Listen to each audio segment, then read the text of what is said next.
Have you ever looked up at the night sky, seen that bright silver disk hanging there and wondered, what if we could do more than just visit? What if we could actually live there? It sounds like something straight out of a movie, doesn't it? A city on the moon, a place where humanity starts a new chapter far from home. But this isn't just a fantasy anymore. Scientists, engineers, and dreamers are seriously asking this question. They're trying to figure out if we, as a species, have what it takes to build a permanent home on another world. It's a massive challenge, maybe the biggest one we've ever faced. The idea itself is, honestly, just breathtaking. Imagine waking up and seeing the Earth hanging in your sky like a giant blue marble. It's a vision that has captured our imagination for generations. We've always been explorers, pushing boundaries and venturing into the unknown. From crossing oceans to climbing the highest mountains, it's just in our nature. The moon is the next logical step on that journey.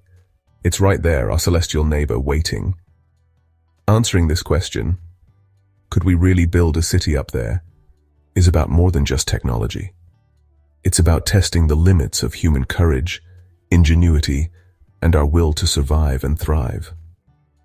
This isn't just about planting a flag and coming home. This is about creating a self-sustaining community, a place where people are born, live their lives, and build a future. We're talking about a real city with homes, workplaces, and public spaces, a place that could serve as a launch pad for even deeper space exploration to Mars and beyond. The moon could become our stepping stone to the stars. It represents a chance to start fresh, to build a society from the ground up, learning from all the mistakes we've made here on Earth. It's a massive undertaking, but the potential reward is just as huge. Why the moon? Why go through all the trouble and expense to build a city 238,000 miles away? The reasons are as big and bold as the dream itself. For one, it's about survival. Having humanity on more than one planet is like having a backup plan for our species. If something catastrophic were to happen on Earth, a massive asteroid strike, a pandemic, or an environmental collapse, a lunar outpost would ensure that our civilization continues. It's the ultimate insurance policy. Then there's the science. The moon is a scientific treasure chest. It has no atmosphere, which makes it the perfect place for telescopes. Imagine seeing the universe without the distortion of Earth's air. We could uncover secrets about distant galaxies and the origins of everything. The moon itself is also a time capsule. Its surface hasn't changed much in billions of years. By studying its rocks and geology, we can learn more about the early days of our own planet and the formation of the solar system. It's a pristine laboratory, just waiting for us to start our experiments and unlock its ancient secrets. Beyond survival and science, there's the spirit of exploration. It's a fundamental part of who we are. We are curious creatures. We need to know what's over the next hill, across the next ocean, or on the next world. This drive is what led us out of Africa and across the globe. The moon represents the next great frontier. Conquering it, learning to live on it, would inspire generations. It would be a unifying goal for all of humanity, a project so grand that it would require countries to work together, pooling their resources and knowledge for a common cause. And let's not forget the resources. The moon isn't just a barren rock. We believe it holds valuable materials. There's water ice trapped in craters at the poles, which could be used for drinking water and to create breathable oxygen and rocket fuel. There are also minerals and rare earth elements that are in high demand on Earth for our technology. A lunar city could become a base for responsible resource extraction, fueling both our expansion into space and our industries back home. It's an economic opportunity that could redefine our future and make deep space travel more feasible and affordable. So, what would a city on the moon actually look like? Forget about sprawling suburbs and skyscrapers. A lunar city would have to be designed for one primary purpose: keeping people alive.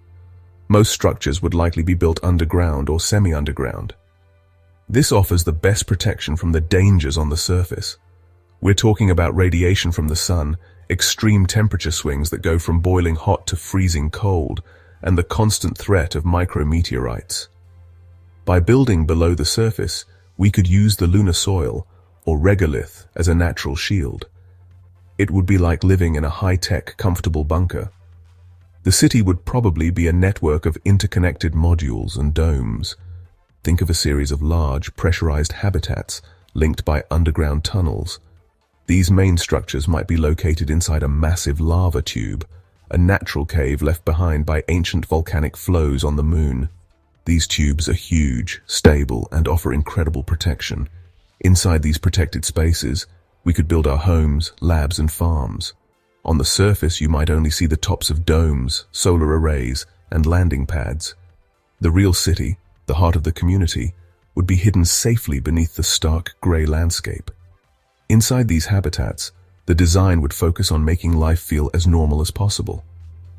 We couldn't live in cramped, sterile labs forever. There would be open spaces, parks with plants grown under LED lights, and community areas for socializing. Architects would use clever lighting to simulate a day-night cycle, helping to regulate our body clocks.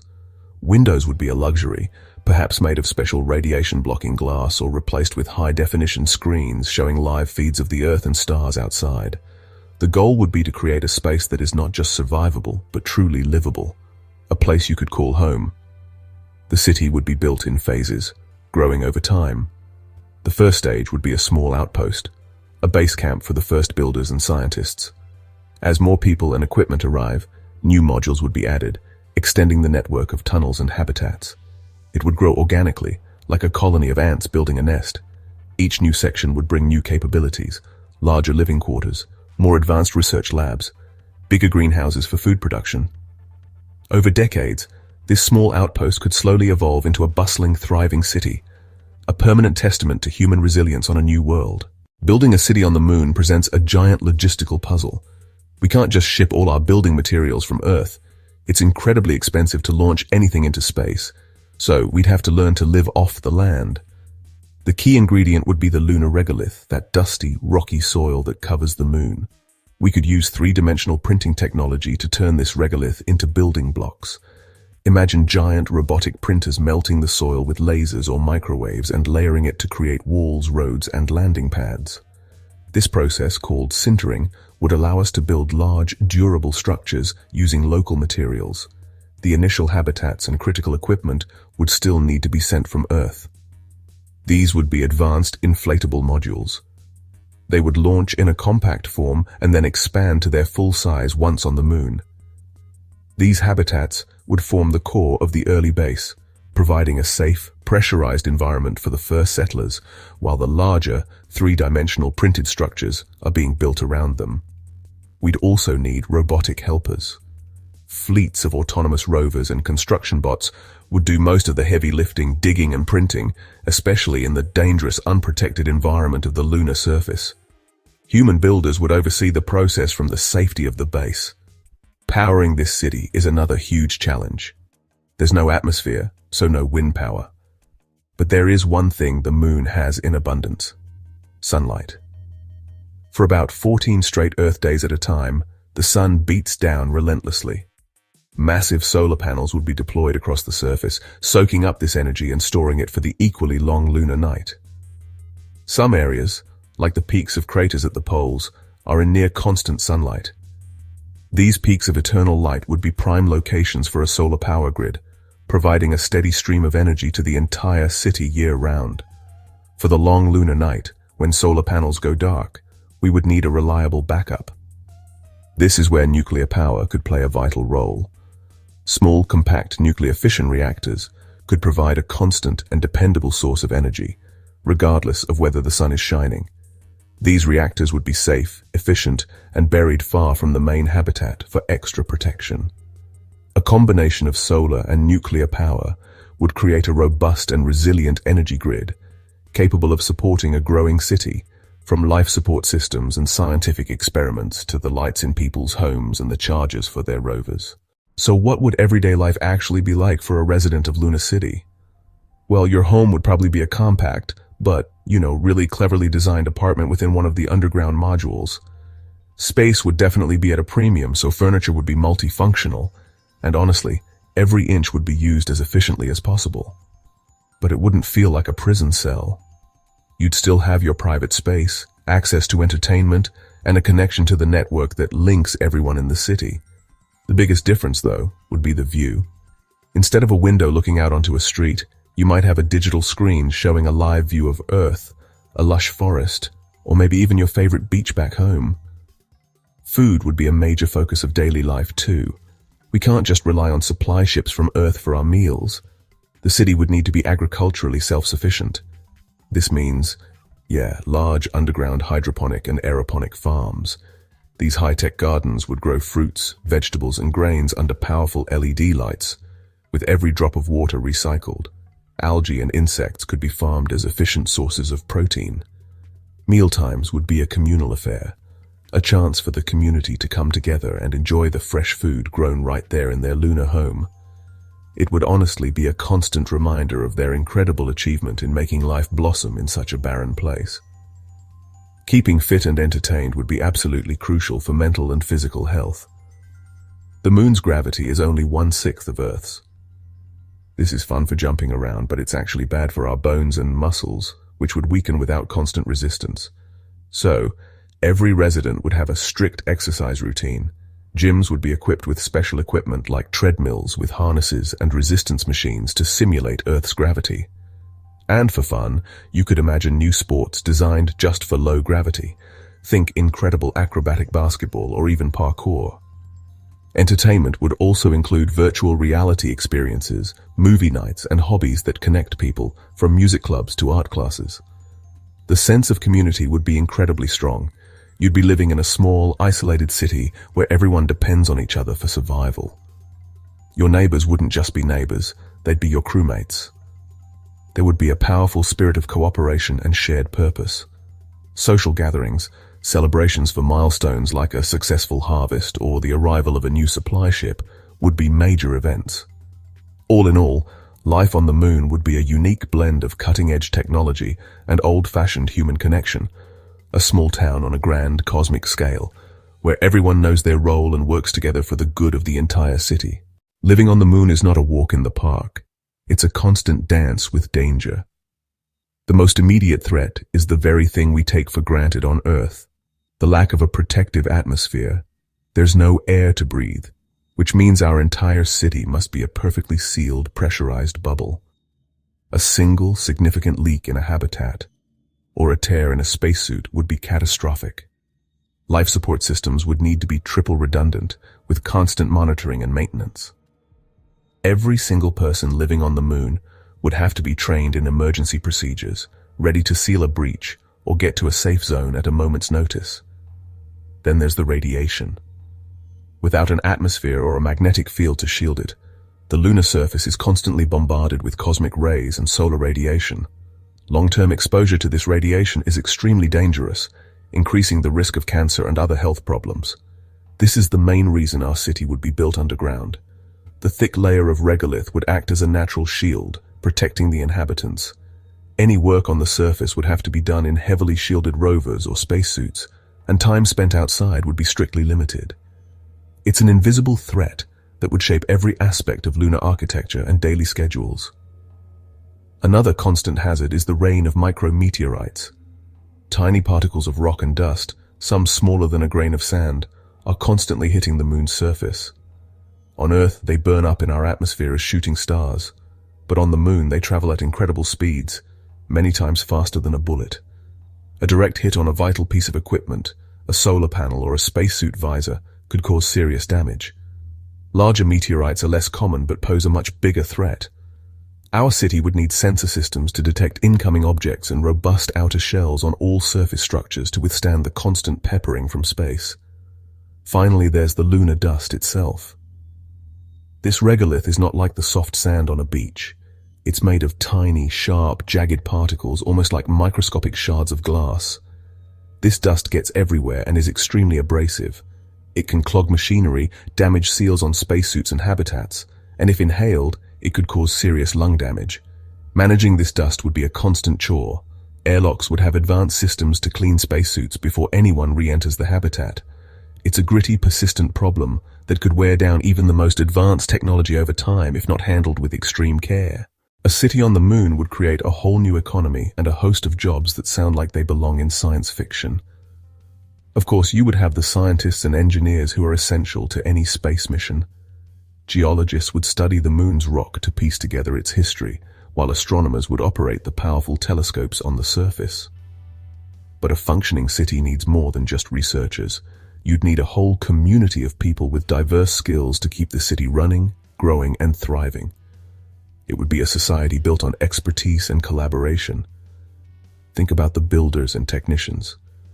We'd need 3D printing specialists to operate the construction bots that build our habitats from regolith. We'd need robotics engineers to maintain the fleet of rovers and autonomous machines that do the heavy lifting outside. Life support technicians would be some of the most important people in the city, responsible for managing the air, water, and waste recycling systems that everyone's life depends on. Power grid engineers would manage the solar and nuclear systems, ensuring a steady flow of energy to every part of the lunar home. As the city grows, new roles would emerge. Hydroponic farmers would be the city's lifeline, cultivating the crops that feed the population. Their work would be a mix of biology, technology, and art, as they figure out how to grow the best food in an alien environment. You'd need doctors and psychologists who specialize in space medicine and the mental health challenges of living in a small, isolated community far from Earth. There would be teachers for the children born on the moon, educating the first generation of true Lunarians. There might even be lunar tour guides for the wealthy visitors from Earth. This new lifestyle would be defined by purpose and skill. On the moon, everyone would have a critical role to play. There would be no room for idle hands when the survival of the community is at stake. This could create a unique culture, one built on a deep respect for expertise and a strong sense of shared responsibility. People wouldn't just have a job, they would have a mission. They would be pioneers, building a new branch of human civilization. It would be a challenging life, but also one filled with immense meaning, knowing that your daily work is contributing to one of the greatest adventures in human history. Building a city on the moon would do more than just give us a foothold on another world. It would have profound and positive impacts back here on Earth. The sheer scale of the challenge would drive incredible technological innovation. To solve the problems of lunar living, like recycling all our air and water, growing food in closed systems, and generating power efficiently, we would have to invent new technologies. These breakthroughs wouldn't stay on the moon. They would find their way back to Earth, helping us live more sustainably on our own planet. Imagine perfectly closed-loop water recycling systems in drought-stricken cities or ultra-efficient food production methods that could help end hunger. A lunar city would also change our perspective. From the moon, the Earth is seen as it truly is, a single, beautiful, fragile planet floating in the vastness of space. There are no borders visible from the moon. This overview effect has a powerful psychological impact on astronauts, and it could have a similar effect on all of humanity. Seeing our home from that distance would remind us of our shared destiny. It could foster a greater sense of global unity and a deeper commitment to protecting our own environment. The lunar city would be a constant, shining reminder in the night sky that we are all in this together, crewmates on Spaceship Earth. Economically, a lunar city could open up a whole new frontier.